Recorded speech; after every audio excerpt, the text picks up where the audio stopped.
I didn't realize how extreme it was until I felt my face with my hand, and I realized how much I was missing. I thought, why have I done this to myself?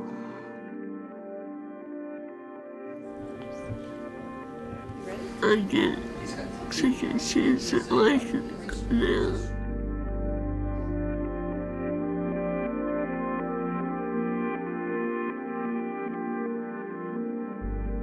Katie's always been a deep soul. Katie was a deep soul when she was a young kid. She started playing soccer when she was about 4 years old, and she was a very aggressive soccer player. It took a while for her to warm up to people, but once she did, they were her best buddies.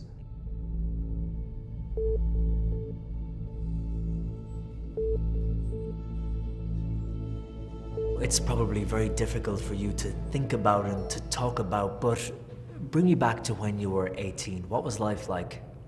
I was very anxious to start college, grow up, and do something with my life.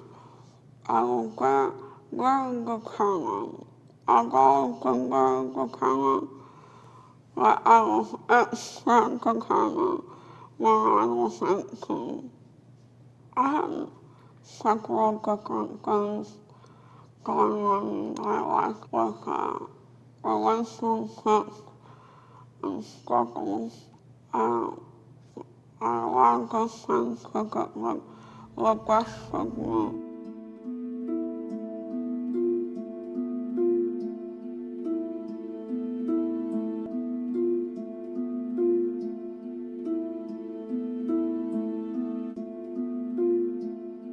When I got to Robert's house, she was sitting in a big fluffy chair with her legs over it, and she was texting.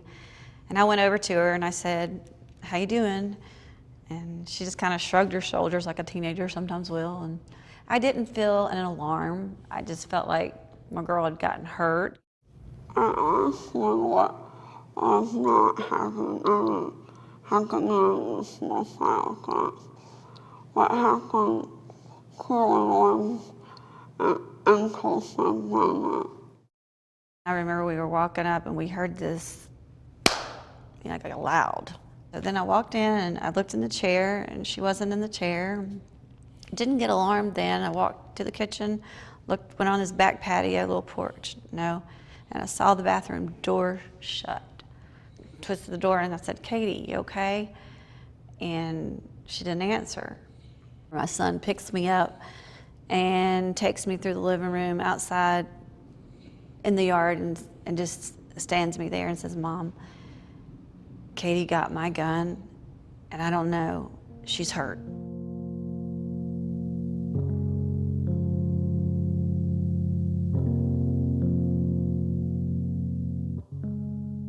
She'll never eat, she'll never drink, she'll never bathe herself, she'll never converse, she'll be a vegetable, she'll just be in a skilled facility for the rest of her life. And I said, I'm not ready to let go of my daughter.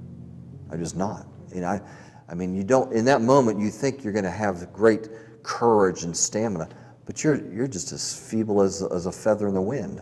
Your heart is in your throat, but yet out of the depths of your gut, your soul, your heart, no, we're not going to let go. I had complete recollection of what I had done to her. I thought, why have I done this to myself? But more importantly, why have I done this to my family?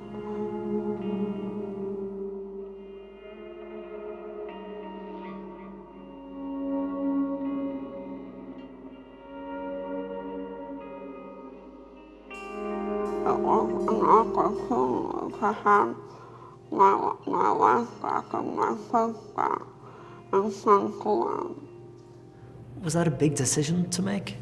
At first, it was very big decision because I knew someone would have capacity or willing to have their faith.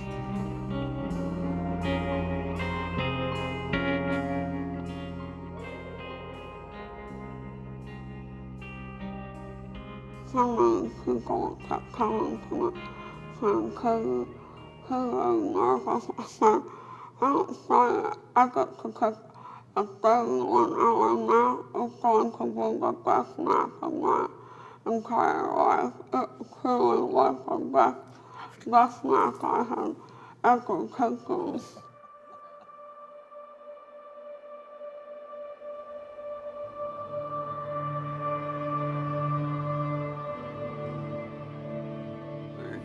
This is like the beginning of another chapter.